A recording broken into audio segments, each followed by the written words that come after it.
Oh, here we are. It's very early. It's gone 7 o'clock and it's a Monday morning. I don't know how many Monday morning breakfasts I'll be doing in the future because my work situation is changing and I might not be having the Mondays off, but who knows, we never know. It's a beautiful morning. The birds are singing well and I've heard a woodpecker pecking at the wood and laughing at you. They always seem to laugh, don't they? Have you ever noticed that? They seem to be sitting up in a tree saying, look at that fall down there. You know, but who knows? Now, it's a fine day. It's about 2 degrees of frost outside the woodland canopy. Inside the woods, no frost, but very cold. And well wrapped up for this time of year. And a few things going on, but I'm going to find my little breakfast site, get down, cook some breakfast up, have a chat and some other bits and pieces. See you in a bit. Well, today I'm using the homemade wood burning stove made from a Heineken 5 litre keg, kindly given to me by my neighbours. Empty, by the way. I don't drink Heineken, but it makes a lovely wood burning stove, as you can see. And a bit more on stoves later. Anyway, I'm going to get on with cooking my dinner, or breakfast should I say. God, it has got sooty all of a sudden. Anyway, there, it's the Heineken 5 litre wood burning stove. Well guys, I've got my second brew on, well, second load of water brewing up. A little bit of damp wood in there, so it's making it a little smoky, which I quite like. Love the smell of wood smoke. It invokes something primeval within many of us. Wow, what's been happening? Seen some new kit, and big respect goes out to my wonderful lady who's actually managed to stop me spending extra money. I have a little Trangia triangle.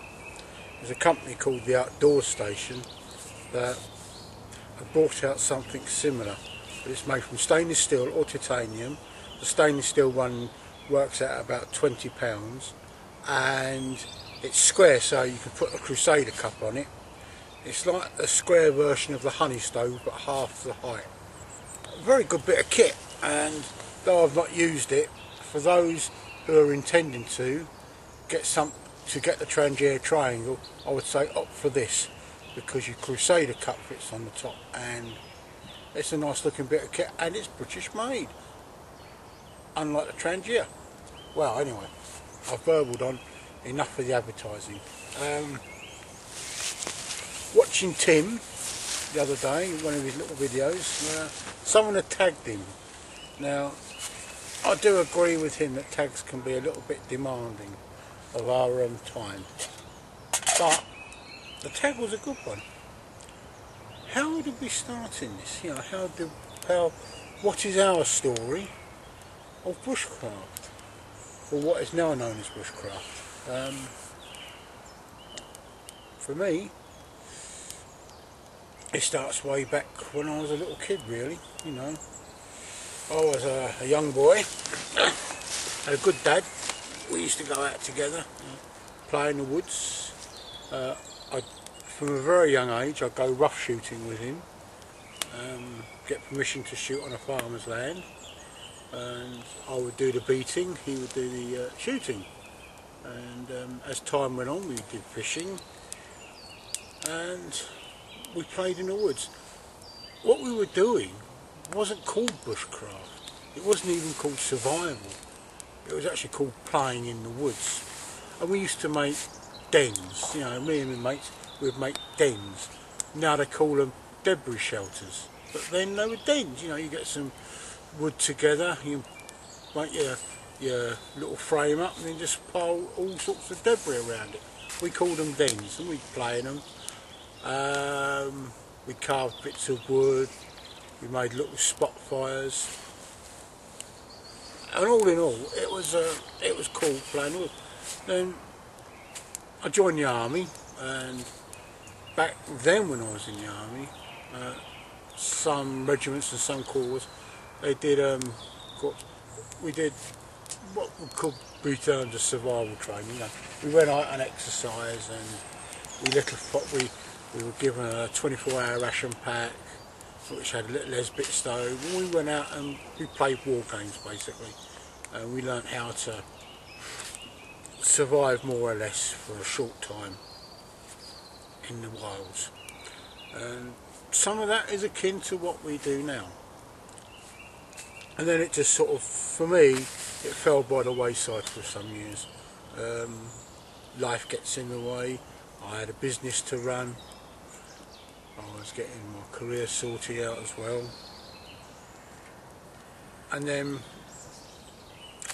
about, I suppose a good 10-12 years ago, I sort of rediscovered it through the likes of Ray Mears, and also just getting out again in the woods. See, a lot of it's to do with watching nature, you know, and I got out into the woods again and found a couple of books. Ray's second book, which is the Outdoor Survival Handbook. Really good little book that covers each season, and it's one on my recommended lists. And bought a few other books, and I've never really looked back. You know, and slowly over the years it's built up. Sometimes getting out is confidence. You know, it's confidence of going out alone. You know, it's nice and it's great. I mean, you know, I'm here today and I'm talking to you, and I've heard woodpeckers, I can hear the blackbirds, sparrows, blue tits, and I've got Alfie, my wonder dog, here. He's given me a very strange look every time I call his name, and it's great. But as I say, and I've gone through the stage of having shitloads of kit when I go out, going down to minimal kit. I mean, you know, it looks like I've got a lot here today, but it's just big. I mean, the stove I'm using is rather big. Excellent little stove I made. Took all of I suppose about 20 minutes to do, and I've still got to do one or two little modifications for it. I want to raise it off the ground, but as I say, when I was a kid we didn't call this bushcraft, we called it playing in the woods. In fact, I don't quite know why we still call it bushcraft. It's a sexy word. Ray Mears' two first books, this very first book called Survival, the Survival Handbook I think it is, Survival, it's called, and underneath the strapline is Woodcraft, Wood Lore. Excellent book. I've got it on order. It's a used copy because it's long out of print. It was called Survival, and right up until about the mid-90s it was called Survival, and then all of a sudden, whether it was Ray or somebody else, come up with this idea of calling it bushcraft. Sexy word that sells stuff. If you go into a camping store and you see a pencil, for instance, you know, no, that's not a, that's a water bottle, right? Costs what, a £5, you know. Fred's camping water bottle, a £5. If you call it Fred's bushcraft and camping water bottle, you can stick another couple of quid on the top just because it's got bushcraft. You know, it's like, I think sometimes we're getting a little bit ripped off over a name. I think that's about it on that bit. You know, it's yeah, I was just a young kid and I played in the woods. We called it playing in the woods. Now the kids call it bushcraft. It's all semantics really. I enjoy it, and the best thing that's come out of this, and particularly with modern technology, is the great big thing called the World Wide Web. It's wonderful, it's gorgeous, and my water's come up to the wall very, very slowly. Right, watching a few threads on Facebook, and some of it's geared around kit, and some of it's geared around food. And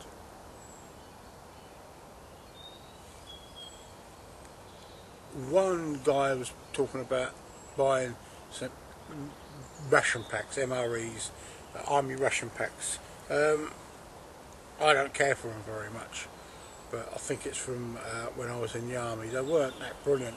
They sustained you. Sometimes it's chucking good money after bad. Don't feel that you need to go and buy a ration pack. Go to your local supermarket. They have plenty of food in there. It's already set out. All you've got to do is think a little bit about what you're going to do. My advice is don't go to a camping shop and buy the ready cooked meals that they have, the Wayfarer type meals. Far too expensive for what they are. You can buy a packet of pasta in a sauce and it costs about £1. Instant noodles. Now, some of us laugh at instant noodles. They're not a modern invention. The idea of the pot noodle actually goes right back to about 1600 in China. The Chinese invented the instant noodle. Some, 1600s, 21, 16, 17, 18, 19, 20, 20, some 500 years ago. So it's not a new thing. Much maligned. I don't mind noodles. I try and go for fresh food. If you're going out for a day, take fresh food with you. You know, it's not that hard to cook, and it doesn't take that much longer. We want everything quick today. You know, if it's not done yesterday, we're not interested. But that's it. Kit, well, as I say, my lady's actually saved me from spending even more money on something shiny, and it was a cooking stove. I've got this thing about cooking stoves, and she said, do I really need it? I don't, but that little stove was good. On cooking stoves, I saw a company called Wild Wood Stoves, I think now, and they actually made a wood gas stove, and it costs around about £50. And I'm looking at it and thinking, I could make something similar to that. Okay, it won't look as sexy, it won't be made out of stainless steel, but it will make a good little wood gas stove. And I'm just working in my head on how to put it all together, and it will cost me next to nothing. Just time, a few pot rivets, and the scavenging of 2 A10 tins or thereabouts. Right, to the challenge and a little bit behind that. There's couple of years back now, I went on a course up in the lakes, and it was great. A wonderful course, a sort of intermediate bushcraft, a step along the road, you know, using a lot less kit, self-built shelter, cooking in and around the fire, you processing wild game and such like.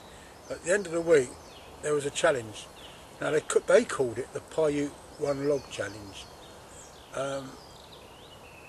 I've done some research over the last few weeks and I can't find any real hint about it. Basically what it is a water boiling challenge. It's mentioned in Seaton's book on Indian law and woodcraft, and it's a very good little challenge. And basically what it is you have 1 block of wood, an axe, 1 match and 1 pint of water, or 1 litre of water, and you're not allowed to make a pot stand from any other material other than what you get from the billet of wood. I've thought about it over the last couple of weeks about this challenge and how to do it. So what I've come up with in my own way is get yourself a bag of kindling, and that's your billet of wood. So you don't have to use the axe. All you've got to have with you is one match, this, a litre of water and a knife. And in a little while I'll be going through this. And that's a challenge. As I was saying, it was I've researched it online and I've looked through my books, and Seaton does it as a water boiling challenge. Basically it's how quick you can go from starting the wood, unpacking the wood, right through to boiling the water. I'm not going to time myself, I'll demonstrate it, and it's down to you. I don't know what to do as a prize for this. Maybe it's just the kudos of having done the challenge. I have got one or two ideas for future challenges and one or two prizes, but I say that's it as far as the challenge goes. I will demonstrate it in a minute, and I hope those that watch this channel will take part in the challenge. It's quite an interesting challenge, and I quite enjoyed it when I did it. The actual guy that won had never done anything like this before in his life. He's actually a wild food expert, and all respect to him when he did it. And there was another chap just could not get it to light.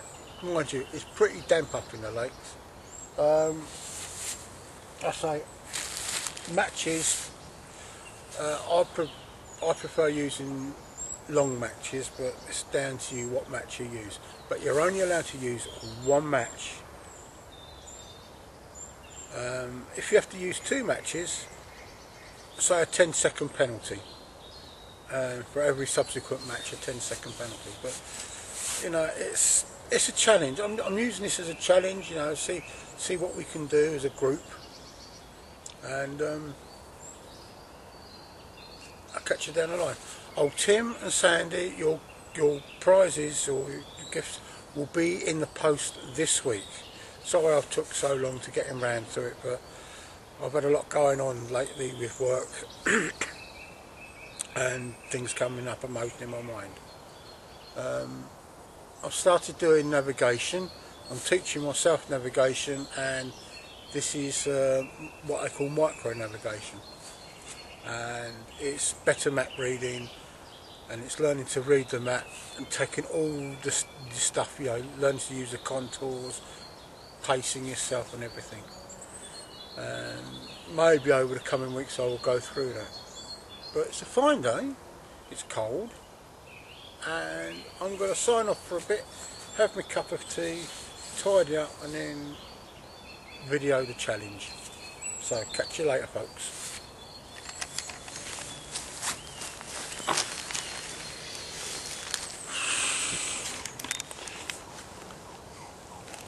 Right, before we start, make sure you get the ground nicely prepared.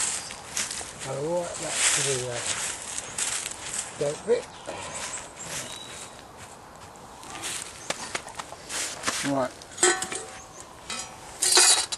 Billy can. It's just on a litre of water, I would say. So, right, there we go.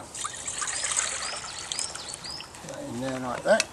Now you're not allowed, as I said, to use any other pot stand than what you can get from here. So right, let's open up there. And let the challenge begin.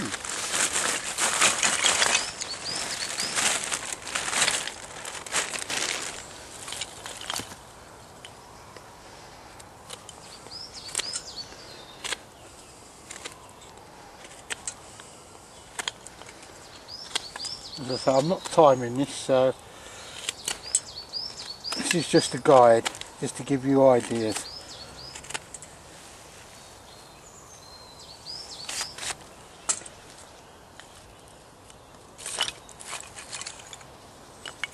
hope there's enough kindling here to do what I want it to do.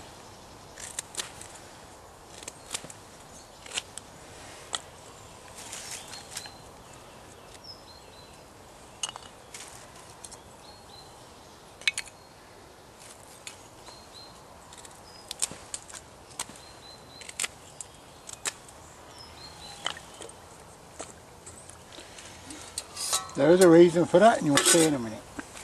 Right, here we go.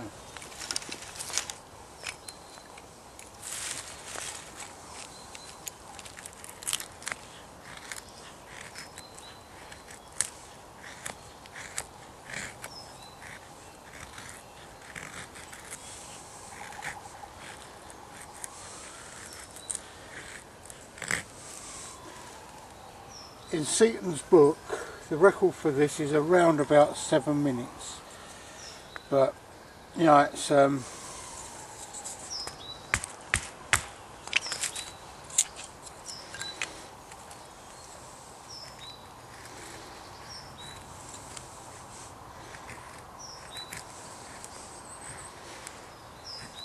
know if I'm getting this.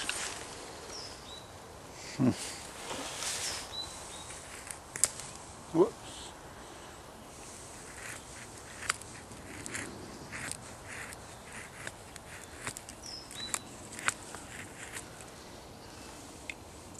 I'm not very good at doing feather sticks, but I always manage to get a fire going.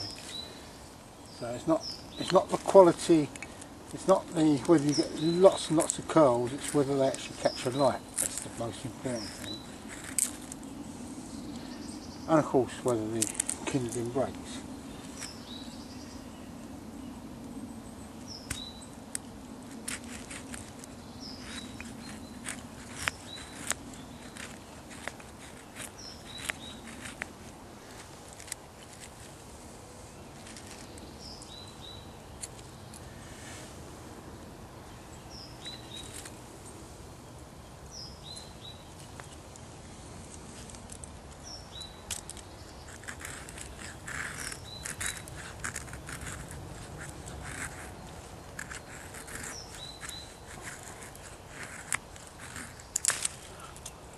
Very, very dry wood this.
thing is try not to burn through the pot stand too quickly.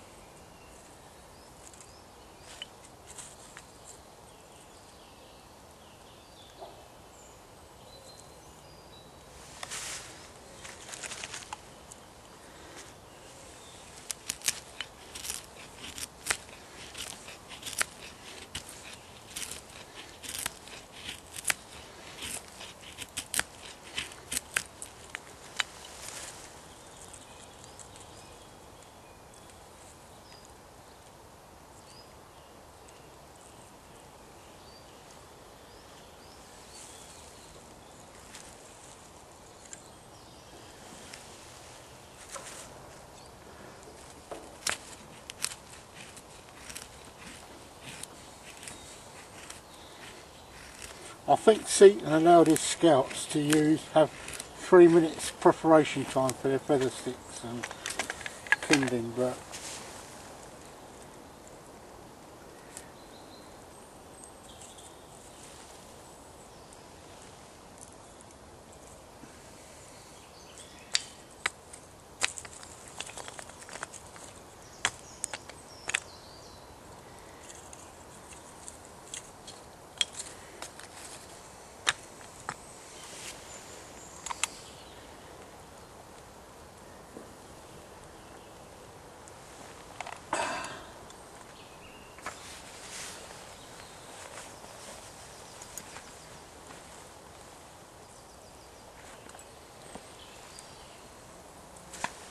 and of course don't forget to get your brew of choice ready, because half the water for making your brew and the other half dousing what's left of the fire.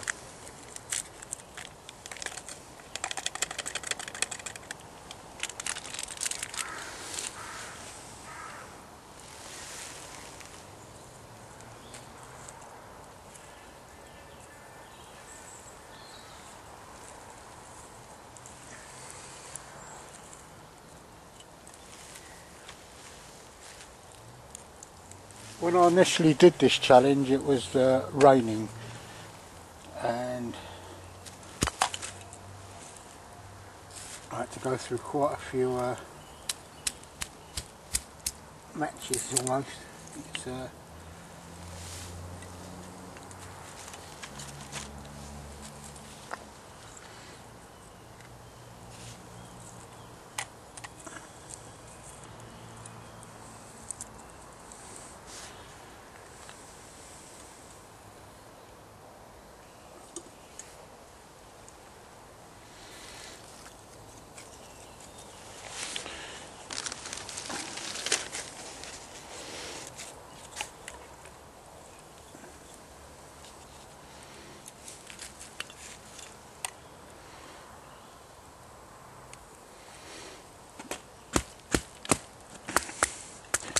actually doing it from a log itself is a really good challenge. It's it's a really good test of axe work. Oops, so lazy. Of using your axe and knife.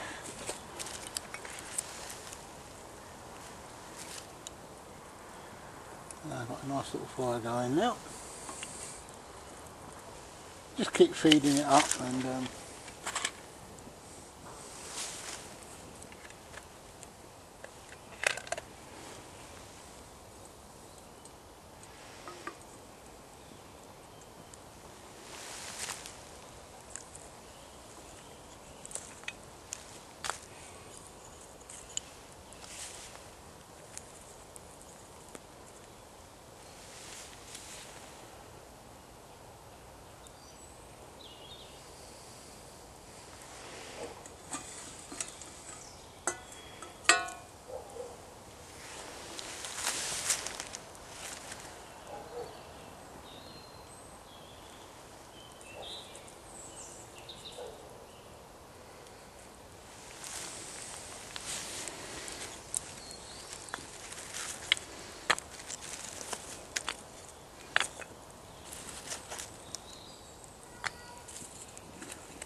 Now, how you prepare your kindling I'm not too worried about, but basically your challenge starts is when your kindling is there, ready to use, and it starts from when you start cutting the first stick.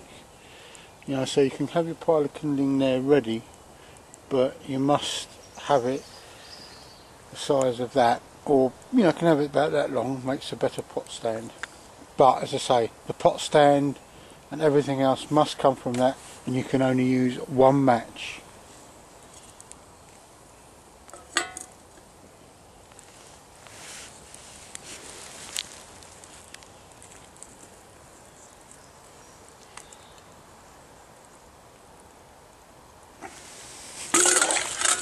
Whoa.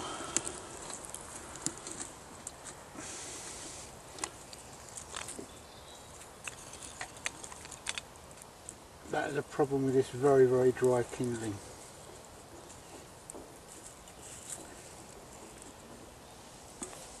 I didn't use too much water. So you're not allowed to make a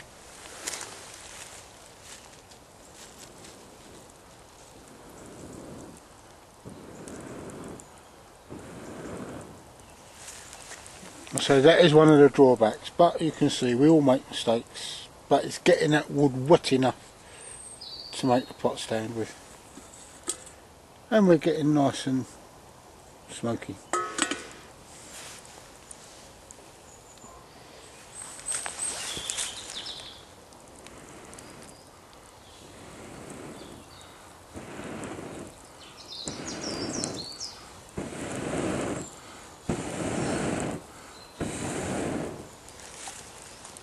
Of course I will allow the use of breath.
I've almost got myself a cup of cocoa.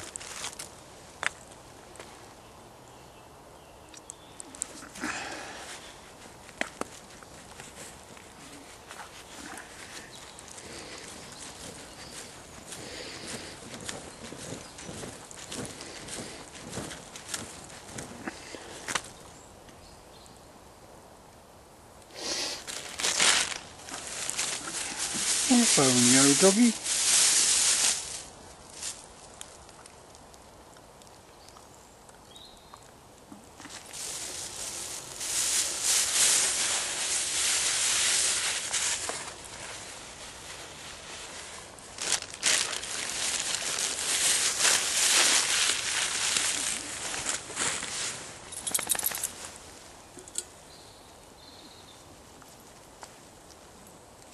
There you go, it's come up to the boil, folks.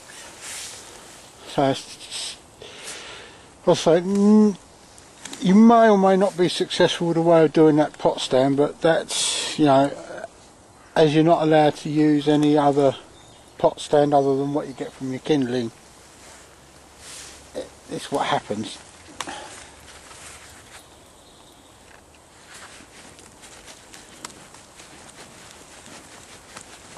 You can fan it, you can blow on it to keep it going, but no, nothing else, no fuels or anything.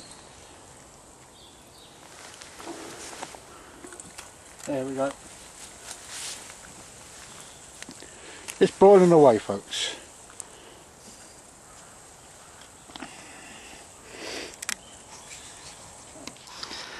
Well, that's the remains of the fire, and still there's one there and one there pot stand. It's only that one that burnt through. Well, that's the challenge for you, folks. Whoops, nearly dropped the camera there. Yeah, that's the challenge. Boil 1 litre of water using just the wood that I showed you. You can have your kindling a little bit longer if you wish. Anyway, TTFN. And of course, the golden rule of any open fire: leave not a trace. Well, you will always leave some trace, but leave it so it's virtually undetectable, only by those most expert in tracking. And what I've done is I've taken the fire dogs that have gone out, put them in a bag, and I will use them next time I'm out. Well, I hope you enjoyed the challenge, and I hope you take part in it. I'm going to have a little wander, go back home, clean my gear up and chill as I chill in the woods.